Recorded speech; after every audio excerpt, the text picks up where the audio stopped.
Good afternoon, everyone. So this is GE1, which is environmental science. As we have discussed last time, this is a three-unit course wherein this is actually a general education elective, which the primary objective of this course is to introduce the importance of environmental science to students, especially its ethics and principles, environmental issues, and concerns. So it also introduces the basic ecological concepts and principles such as basic components of ecosystem, the flow of energy in an ecosystem, as depicted in the food chain, food webs, and ecological pyramids. It also emphasizes the impact of population growth on the environment, identify uses and sources of energy, and the environmental effects of energy production and utilization.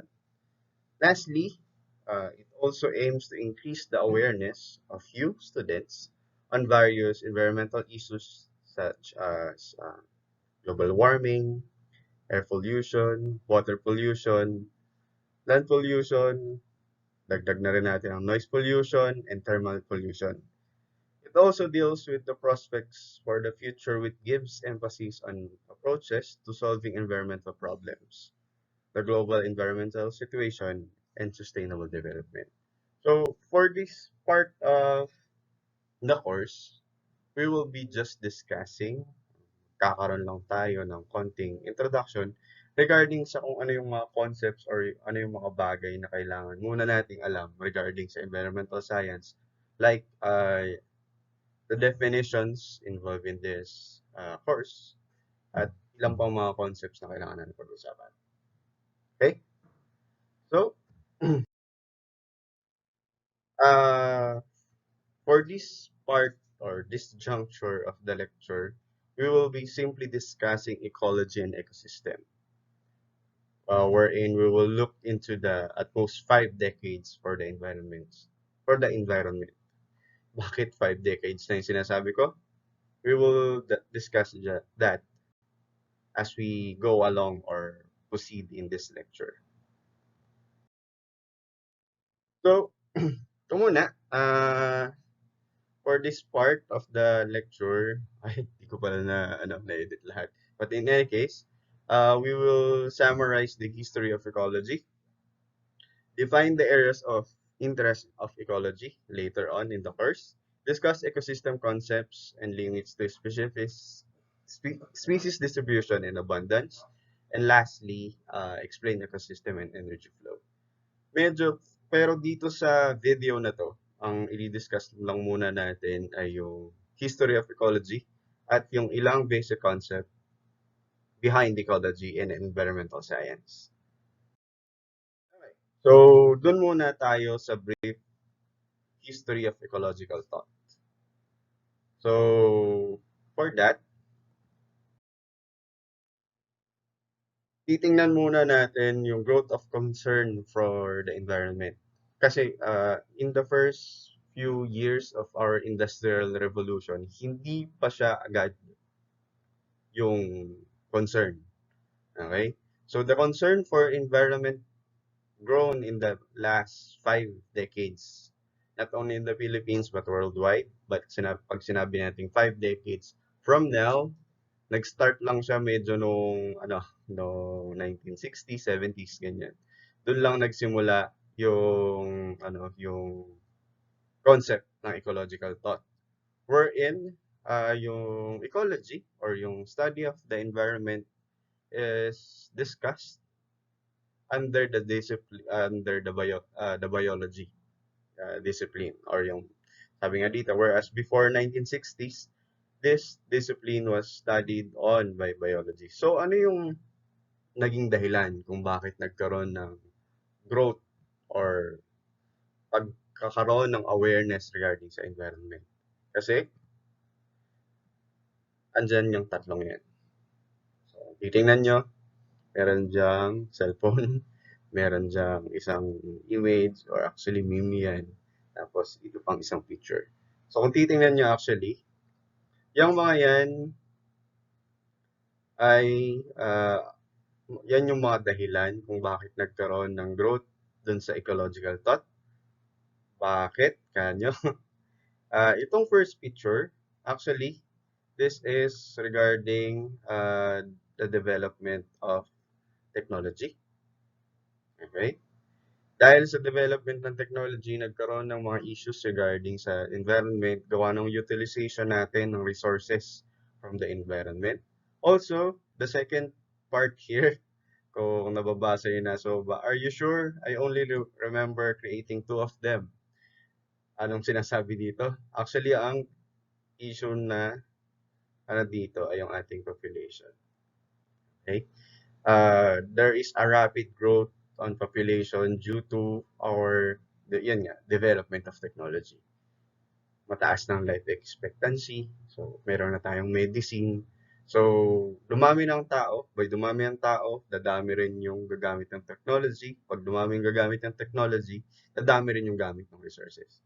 And lastly, yung nandito sa dulo ay yung tinatawag nating industrialization. Yung tatlong part na yan or yung tatlong issues na yan, yan yung naging dahilan kung bakit nagkaroon tayo ng growth of ecological thoughts. What is ecology and how it is related to environment? Kasi paulit to. Interrelated yung dalawang portion na yun, yung ecology at yung environment. At syempre, kung related sila yon, related din sila yun dito sa course natin which is environmental science. So, discuss muna natin yung mga yan. Tingnan muna natin ang ecology and environment. So, when we talk of ecology, it is the study of relationship of organism with their environment. So, may tatlong words na importante dito sa definition na to. Okay? So, andyan yung relationship, andyan yung organism, andyan yung environment. Okay? So, when we say relationship of organisms with their environment, andyan na yung mga ilang bagay na titingnan natin wherein titingnan din natin dyan yung organism to organism. Titingnan din natin yung relationship ng organism to environment, environment to environment, and also yung ating environment to organism.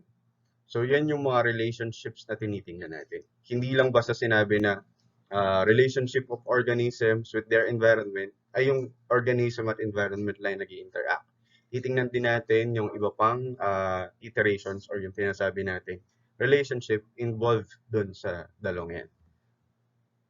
So, on the other hand, environment includes all physical factors and biological conditions under which an organism lives.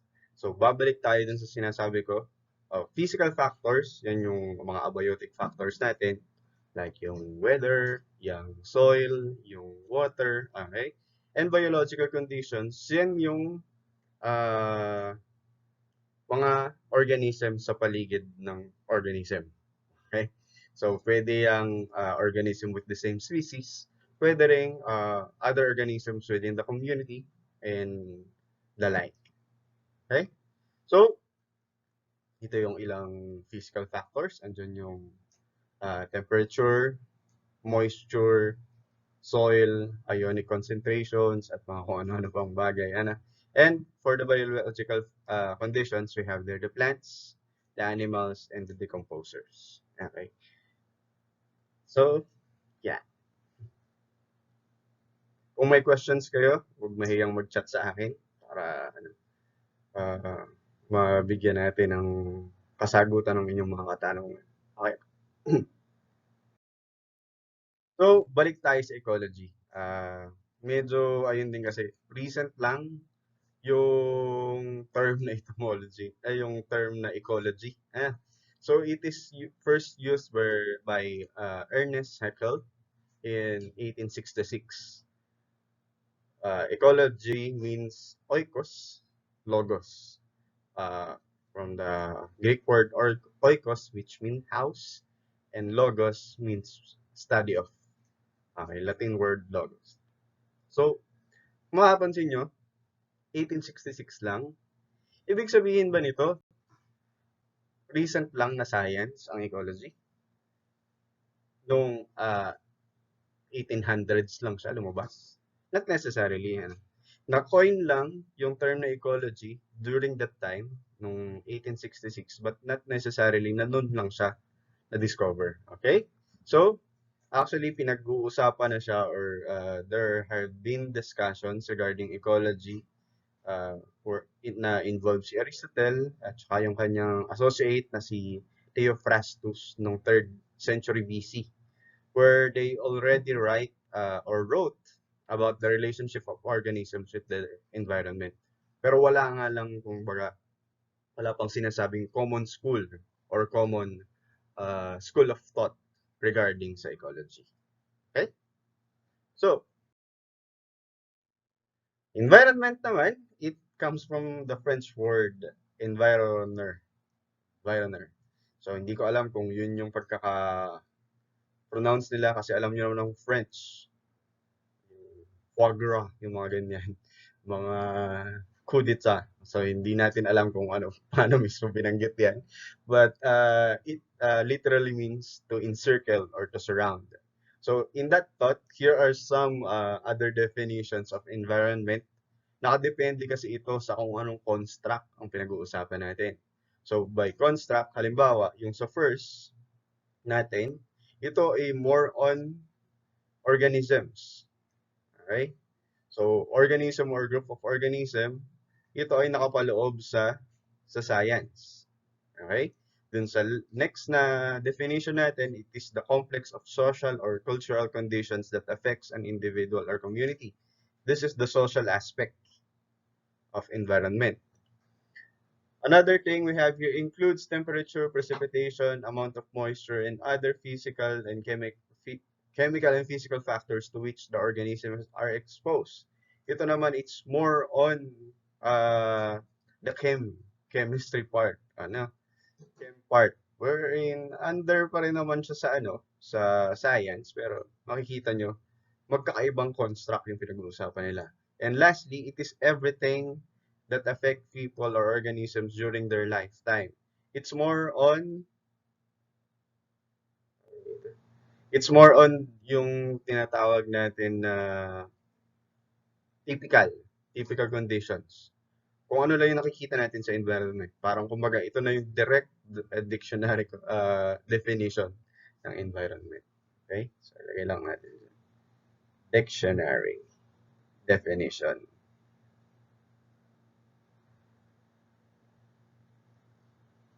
Okay? So, tingnan na natin yung relationship nila. So, ano na kung dinefine natin, paulit-ulit natin discuss kung ano yung ibig sabihin ng ecology at environment. Pero ano naman yung relationship nila? In any case, there is an interactive relationship of organism with their environment. Yung kasi yung makikita natin. So, dyan napapasok yung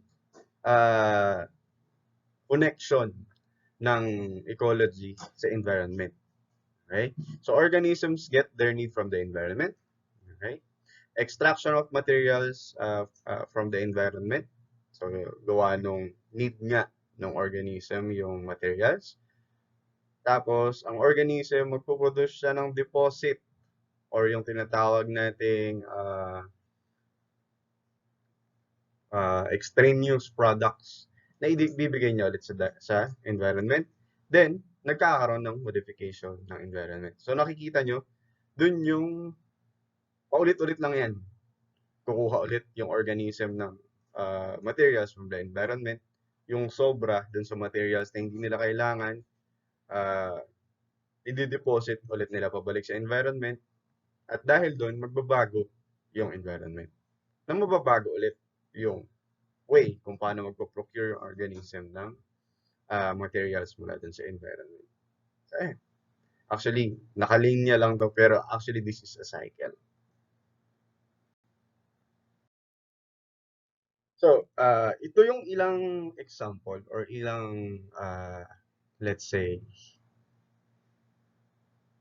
turning point or yung tinatawag nating kumbaga important events wherein nagtuloy-tuloy yung development ng study ng ecology. Ito yung isa, yung sa mga plant geographers ng 18th and 19th century, wherein they said that the factors of environment do not act in isolation, but rather in synergism.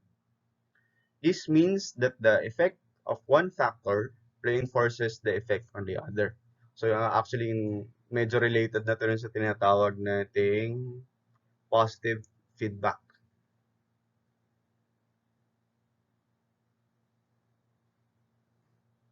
By positive feedback, anong nangyayari, kung may ginawa kang isang bagay or may ginawa kang isang modification dun sa environment, dahil dun sa ginawa mong yun, magtutuloy-tuloy yung pagre-recur or pag-ulit ng ganong senaryo. So, kumbaga, halimbawa, let's say,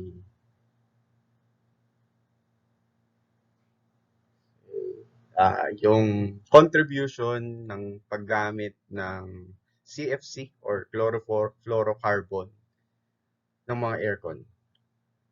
Kumbaga, nag-start ka na mainit. Hot. Mainit yung environment, so gumamit ka ng aircon. Okay? Yung aircon, nag-produce siya ng CFC.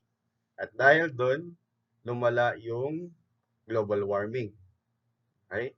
At dahil sa paglala ng global warming, lalong uminit. So, mas gagamit ka, sabihin na natin, mas gagamit ka ng aircon. So, mas dadami ulit yung CFC. So, anong mangyayari ulit? Lalong mag-i-increase yung effect sa global warming. So, again, iinit ulit. Tama ba? And so on and so forth. So, yun yung tinatawag nating positive feedback. Okay? So, yun yung sinasabi nila dito. This means that the effect of one factor reinforces the effect of the other. Okay? Yan. Ang next natin na isa pang kumbaga, important event sa pagkakaroon palalo ng ecological thought ay yung pagka-discover or yung pagka-interview sa ating mga tribal people. Dito sa dun sa pagkaalam or when they are studying the tribal people, they have discovered that the tribal people has a deeper connection or deeper understanding of the ecology or the environment rather than us, the modern men. So, dito nakita nila na mas nakikita yung pag-aalaga ng mga tribal people sa environment. Kaya, inadopt nila yung way of thinking, hindi naman lahat, pero yung, kumbaga, nakakuha sila ng idea kung paano pa mas mapapangalagaan ang environment. So, their culture and way of life show a deep understanding of the natural systems. At dahil dun sa deep understanding ng natural systems na yan, mas napalalim or mas naging, mas nagkaroon ng weight yung understanding natin dun sa ating ecological systems. Okay. At dahil dun sa systems na yun, na-develop actually yung tinatawag na systems ecology. Okay, so by system ecology, ito ay dinefine ni E.P. Odum noong 1966. Kasabayan lang din halos hindi pala, a century after nga ba ni Ernest Haeckel. Wherein, this is an integrative discipline where the interdependence of organism in the environment is highlighted. This approach is holistic and is the approach used in resource management in studying environmental problem. Ano lang yung sinasabi dito? By systems ecology, halimbawa, pinag-uusapan natin yung dagat. Okay, say sea. Pag pinag-uusapan natin yung environmental systems ng dagat, pag inilagay natin siya under systems ecology, hindi siya pwedeng yung dagat lang yung aaralin mo. Kailangan mong aralin yung mga connected sa dagat. Like, andyan yung coast or yung coastal areas natin. Okay? Tapos, syempre, titingnan mo din yung mga mainland. Bakit? Kasi may mga effluents or mga discharges na pwedeng manggaling dun sa mainland at dun sa mga coastal area mo na maaaring makaapekto ron sa dagat. Okay? So, dahil dun, kailangan mong aralin ng buo yan. Siyempre, hindi lang yan yun.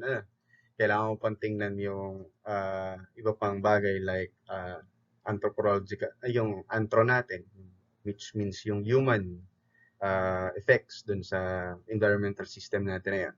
So, yun yung tinatawag nating system ecology. So, ano yung sinasabi nun? By systems ecology, ito lang na-redefine siya. Ecology is the study of living organisms, domain of ecology, or the domain of ecology. However, when studying physical factors of the environment, ecology gets the information from other natural sciences such as physics. Siyempre, andyan yung, kumbaga, convection. Paano umiikot yung heat?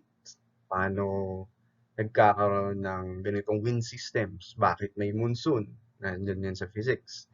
Okay, we have their chemistry. Ano ang epekto ng pagtaas ng acidity ng tubig? Pagtaas ng acidity ng lupa? Okay. Soil science. Ayun na nga, yung sinabi ko kanina, lupa. Okay. Then, meteorology. At syempre, yung ating earth science. By earth science, hindi lang yan nakapako sa paggalaw ng tectonic plates at kung ano-ano pa. Marami pang ibang factors na kailangan tingnan dyan. So, yun yung kabuuan ng system ecology. Kaya sabi niya kanina ron sa definition niya, holistic. By sinabi natin holistic, alam na alam to nung mga kasama ko rito sa kwarto, mga ba o kasama lang. Tinatawag natin yan yung wholeness, kabuuan. Okay? So, tinitingnan natin yung kabuuang approach or kabuuang effect or kung ano mang kabuuan kapag tinitingnan natin yung ecology. Okay? So, medyo nagmamadali at ipopost ko kasi ito sa YouTube, so pagpasensyaan niyo na. So, lastly, para lang ma-define na natin ng mas maayos. Siyempre, yung course natin mismo ay yung environmental science. So, anong relation niya sa ecology? Ecology is the basic biological science. Wherein dyan, tinitingnan natin yung synergism, yung relationship ng organism sa isa't isa. Okay? So, ano yung environmental science? Dito sa environmental science, yun yung tinatawag na applied ecology. So ano ba yung nadagdag dun sa ecology at bakit siya naging environmental science? Yan ay pwede nating spell as T, A, Y, O. Tayo. Or pwede nyo tanggalin yung Y, dinagdag lang dyan yung tao. Okay? Due to the presence of human in dito sa mundo, nagkaroon ng separate na study na wherein tinitingnan yung epekto ng existence ng tao sa ecology. So, yun yung tinatawag na nating environmental science. Meaning, environmental science concentrate on the application of ecological principles in studying the effects of human activities, okay, on the environment. Okay. So, yun ang focus natin ngayon. Kaya kung makikita nyo dun sa dun sa syllabus natin last time, mas naka-focus siya more on kung kayo kasi ay nag-aquatic ecology. Ang focus niyo nun ay yung ecology ng aquatic environment wherein tinitingnan yung relationship ng bawat organism sa isa't isa at relationship ng organism dun sa environment. Pero dito, titingnan na natin sa environmental science kung ano yung magiging effect ng pagdagdag ng tao dun sa mixture. Okay? Or dun sa equation. Okay? So, yun yung tinitingnan natin. Kaya kung makikita nyo, puro titingnan natin ang sustainable development, titingnan natin ang pollution, titingnan natin yung global impacts ng mga activities natin. So, yun yung kaibahan ng environmental science sa ecology. For your case, yung aquatic ecology. Pero para yata sa mga IT, ito yung first time na may encounter nila ang ecology. So, ayan. So, sana, hopefully, mag-enjoy kayo. Anyway, so we have here environmental science. This is some of the definitions that you can find somewhere. This is from Canning and Saigo, 2001. This is the systematic study of environment and our place on it. By our, yan ay humans. So, another definition, environmental science is an interdisciplinary study that describes problems caused by human use of the natural world. This is by Enger in 2001 din. And another definition, this is the field of study that integrates natural science, social science, and humanities for the holistic study of the world around us. Another, human, okay? Human intervention. So, social science and humanities. Okay? So, ano lang kailangan nating maging mindset.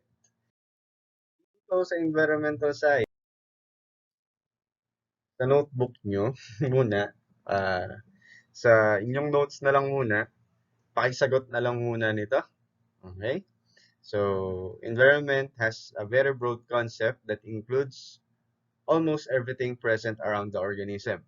The environment occupies the center of study of both ecology and environmental science. So, ito yung situation. If a crime is committed in your neighborhood, will this be included in the study of environmental science? Okay. Another question. Take the issue on mining in municipality of Candelaria. Enumerate at least 3 social and natural science which information can be drawn in discussing this issue. So, up for the submission, hindi na muna. Yung submission natin ay TBA. Okay, so that will be to be announced. Okay?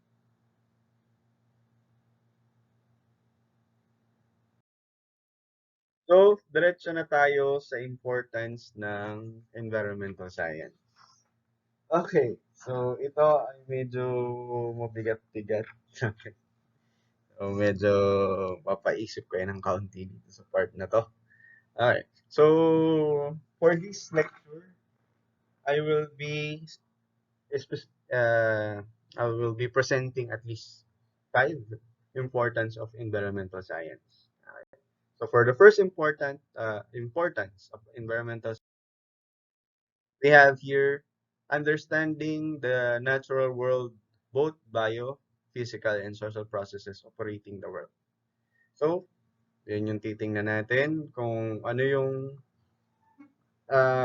by titingnan, ito yung isang importance ng environmental science.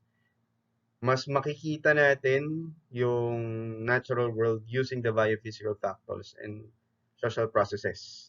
So, kumbaga, ang gagawin natin dyan, using the biophysical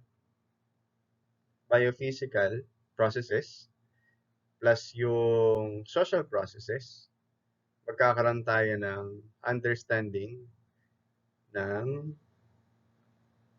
natural worlds. So, ano yung mga biophysical na yan?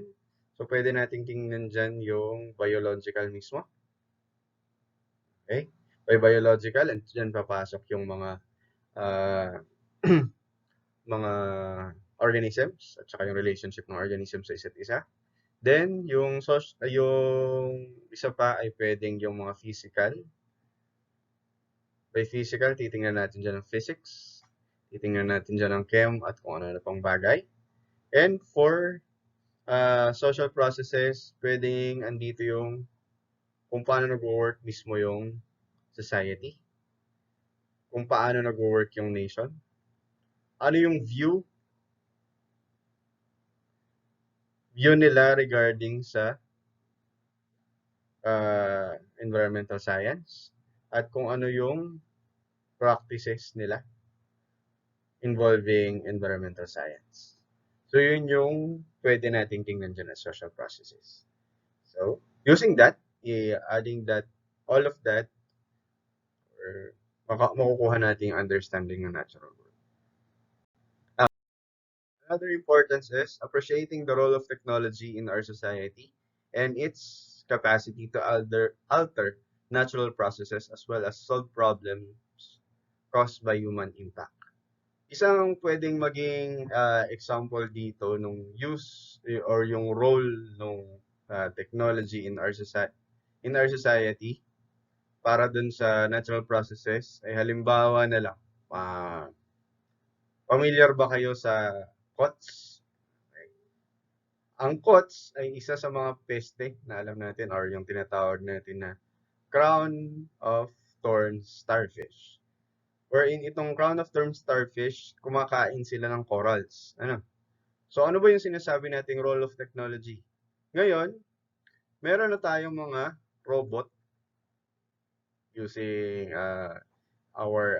the development of IT, engineering, and syempre programming or sabihin na natin computer science. Nakadevelop sila ng robot na yung robot mag-i-inject siya ng poison. By poison, yun lang, vinegar lang naman. Mag-i-inject siya ng vinegar dun sa kots. At dahil dun, mamamatay yung kots. Okay? So, bale, yung robot na to, nare-recognize niya dun sa marine environment kung alin yung kots. At dahil dun, nakakapag-inject siya ng vinegar or yung poison. At dahil dun, paano ma-alter yun? Magkakaroon tayo ng mas magandang good coral cover kasi wala nang sisira masyado dun sa corals natin. So, yun yung tinatawag natin. Pwede yang papasok dun sa appreciating the role of technology in our society and its capacity to alter you natural processes. Natural process kasi talaga yung pagkain ng kot sa coral. Pero due to sa atin na lang din gawa ng pag-abuse natin or pag-exploit natin sa marine resources, nauubos yung mga pwedeng kumain dun sa kots. Kaya nasira yung balance. So, using our technology, we can regain the balance para ulit magkaroon ng good coral cover. Okay. Another importance, development of awareness and consciousness regarding environmental issues and problems. Actually, hindi na lang sa awareness ngayon, meron na tayong using environmental science, nagkaroon ng tinatawag nating management.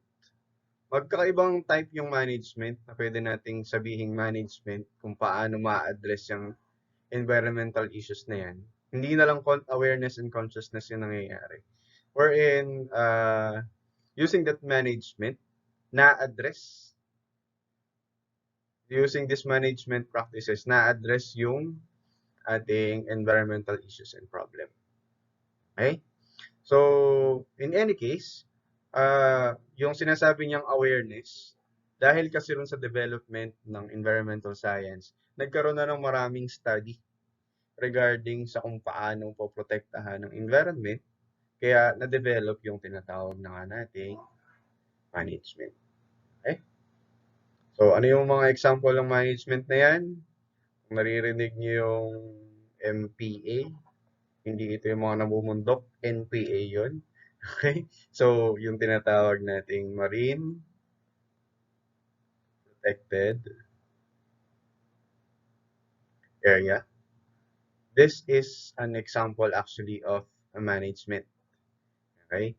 So, dahil sa pagkaka-establish, due to the establishment of those MPA, nagkakaroon na tayo ng management para ma-address yung environmental issue. Wherein, na yung MPA na yan actually ay nag-root lang dun sa awareness and consciousness regarding environmental issues and problems. Okay? Next, we have here the development of positive attitude towards environmental involvement and participation in the solution of these environmental problems. So yun na yung sinasabi natin kanina, gawa nung consciousness. Actually, yung MPA, hindi siya enclosed lang sa isang area. Okay? Kasi sabi natin kanina, di ba, marine protected area. Nagkakaroon na actually ng mga tinatawag nating MPAN, where N stands for network. Yung mga IT, alam na alam nila kung ano ibig sabihin ng network na yan. So, kumbaga, kung sa isang area ng tubig, ito yung isang sabi nating MPA, yung MPA1. Tapos, meron pang isang patch ng land, or patch ng dagat dito, which is MPA2. At meron pang iba dyan, MPA3. Dahil dun sa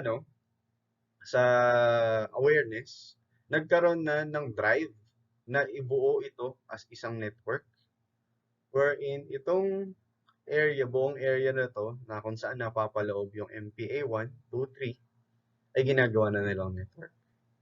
At mind you, minsan dyan, halimbawa, itong 3, sabihin na natin, ito ay sa Malaysia,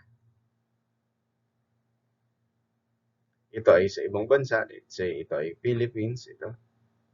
Tapos ito ay, ano bang nandun sa South? Sabihin natin, Papua New Guinea. Hindi ko alam kung alam. Kung magaling kayo sa geography, pakicorrect na lang ako. Yung nagkakaroon yung mga bansa na yan, yun yung tinatawag natin nagkaroon na ng positive attitude towards involvement and participation. Kahit magkakaibang bansa na yan, magkakaiba ng culture, magkakaiba ng policy, when it comes to protecting the environment or looking for solutions for environmental problems, nagkakaroon ng involvement. So, yun yung pinaganda ng environmental science dahil dun sa study ng environmental science.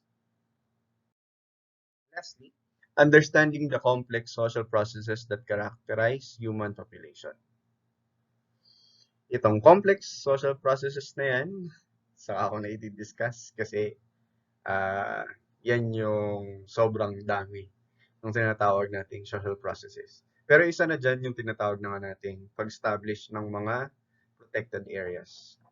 O wag kayong ma-mistake ha, hindi lang po sa sa marine. By protected area, pwede dyan ang land.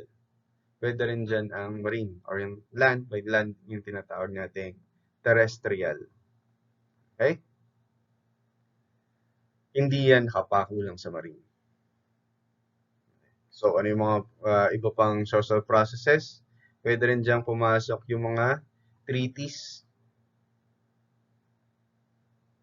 regarding sa environmental protection. Okay? By treaties, nagkakaroon dyan yung mga halimbawa na lang. Yung sa isa dyan ay yung pwede yung papasok dito yung Earth Summit. Okay? Pwede yan dyan. Yung Earth Summit na ginagawa yearly yata to, every 3 years. Pwede rin siyang pumasok yung international movement na yung mga NGOs sa pagpo-protect ng environment.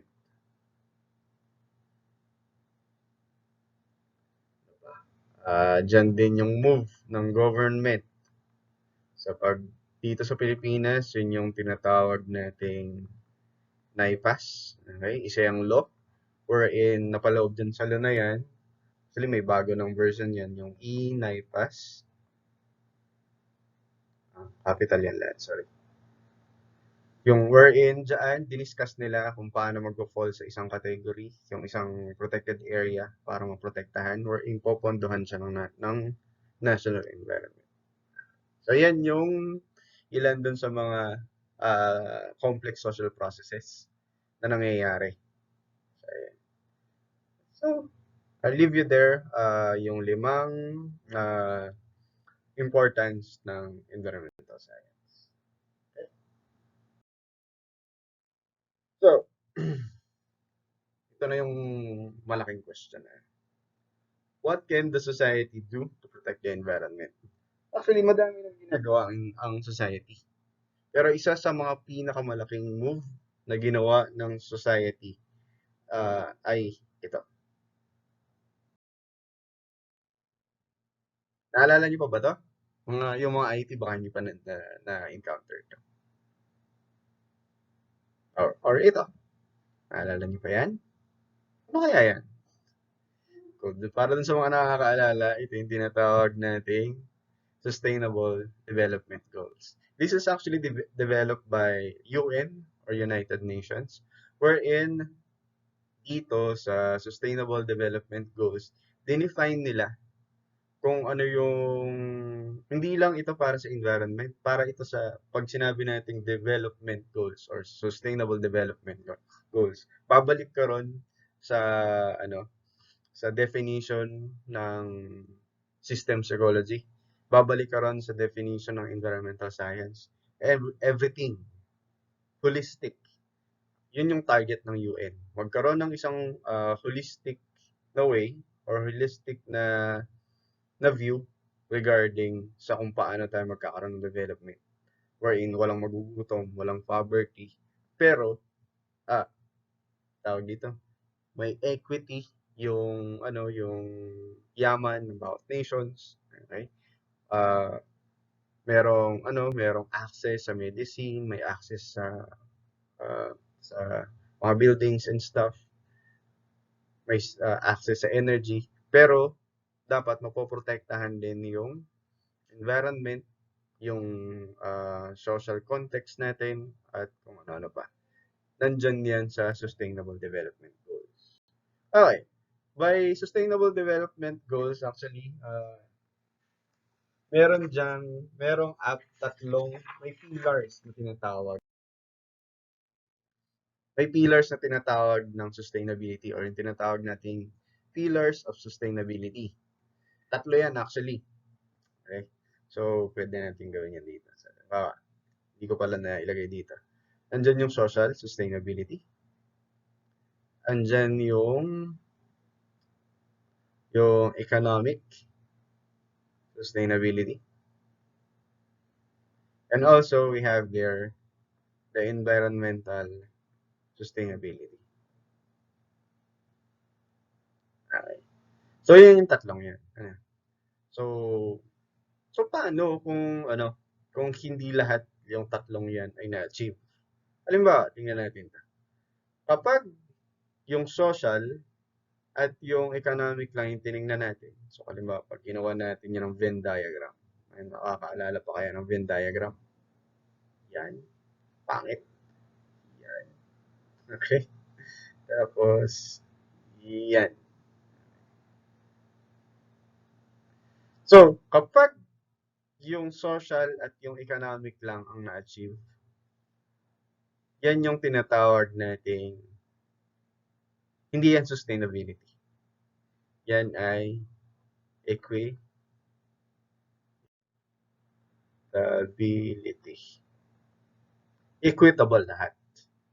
Kasi lahat sa society ay pantay-pantay or kumbaga distributed ng maayos yung economic. Okay?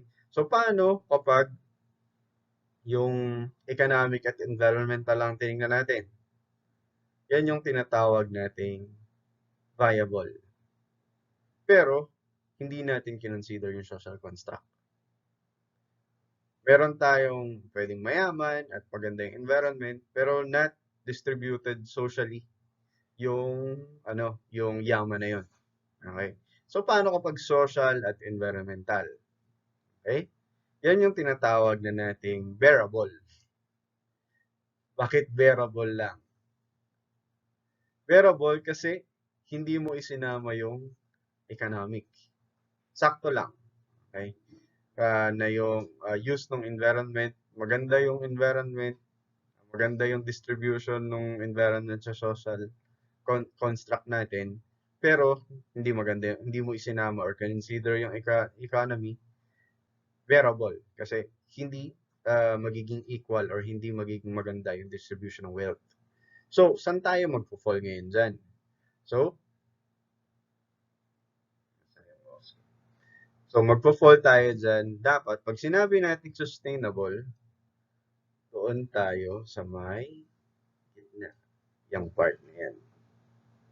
Ma-achieve lang natin ang sustainability kapag pinagsama-sama natin ang social, okay, ang economic, at ang environmental sustainability. So, without one pillar of sustainability, hindi natin yung matatawag na sustainability.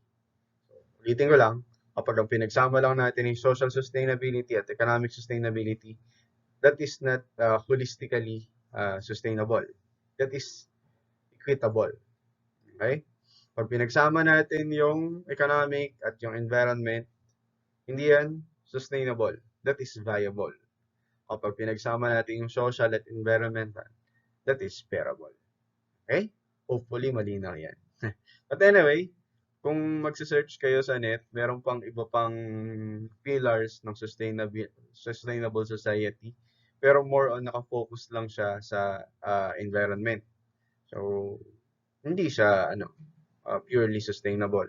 So, kasi yung tinatawag nating, yung sa environment na sinasabi ko kanina, yung mga yun ay, wait lang ha. Yung sa environment, yung mga pillars na sinasabi natin sa sustainable society para sa environment, nandyan yung conservation, pagbawas ng gamit, andyan yung recycling, pag-ulit or pagkuha ng material para magamit ulit, renewable resources. May renewable resources, ito yung mga hindi nauubos. Okay? Then, yung last ay yung population control. Ito ay pwedeng mag-fall within the economic or the social, pero mainly, yung effects na tina-target nito ay para sa environmental sustainability. Okay? Last na to. Huwag kayong matakot. 47 minutes pa lang naman. So, ang last natin ay yung focus na mismo sa environmental science, where yung 7 environmental principles. So, ayan. The 7 environmental principles, ito yung mga yun. Everything is connected to everything else. Yung sinasabi natin kanina. Yung may synergism. Ang lahat ng bagay. Ayan. So, all forms of life are important. Yung tinatawag natin na yung sa synergism ulit to. So, kapag tinanggal mo yun, parang sa quotes lang kanina, tinanggal mo yung predator ng quotes, ano mangyayari? Dami yung quotes, mauubos yung corals. Okay. Everything must go somewhere. Yung sinasabi ko kanina rin sa sea, yung effluents. Okay. Kung nagkalat ka sa bundok, in some way, yung kalat mo sa bundok, aabot din sa dagat. At yung dumi mo sa dagat or yung pagsira mo sa dagat ay maaaring maka-apekto sa bundok. Kasi nga, everything must go somewhere. Number 4, ours is a finite earth. Ang kalikasan ay may hangganan. So, yan yung sinasabi ko kanina na regarding dun sa renewable. Okay. Next, we have nature knows best. Ang kalikasan ay mas nakakaalam. Kaya ang sabi ng iba, na-develop daw ang COVID para tanggalin ang virus sa Earth. Hindi yung hindi yung COVID, yung virus, tayo daw yun. So, sabi lang naman nila yan. Pero nature's know best. Alam nung nature kung paano mag-adapt sa kung ano man nangyayari sa kanya para ma-equalize or magkaroon ng equilibrium. Okay, next. Nature is beautiful and we are stewards of God's creation. Ang kalikasan ay maganda at tayo ay tagapangasiwa ng lahat ng nilikha ng Diyos. And lastly, everything changes, lahat ay nagbabago. Okay? That's all for today, class. So, hopefully, hindi kayo na-bore dun sa discussion, yung sa first discussion natin. So, yung sa sinasabi kong asynchronous activity natin, makikita niyo yung kanina, yung nasa 30 minutes yata yan. So, check nyo na lang ulit yun kung ano yung kailangan yung gawin para ngayong araw. Okay? And for the summary of this video, we have discussed, yun nga, yung definitions ng ecology, environment, environmental science. We have briefly discussed the history of ecological thought. We also discussed the sustainable development. We also discussed the three pillars of sustainable development. And lastly, we have discussed the seven environmental principles of yun nga, environment. Okay. So if you have any question, don't hesitate to contact me. You may contact me on my Facebook account. Also, you may DM me in Discord. Thank you and have a nice day.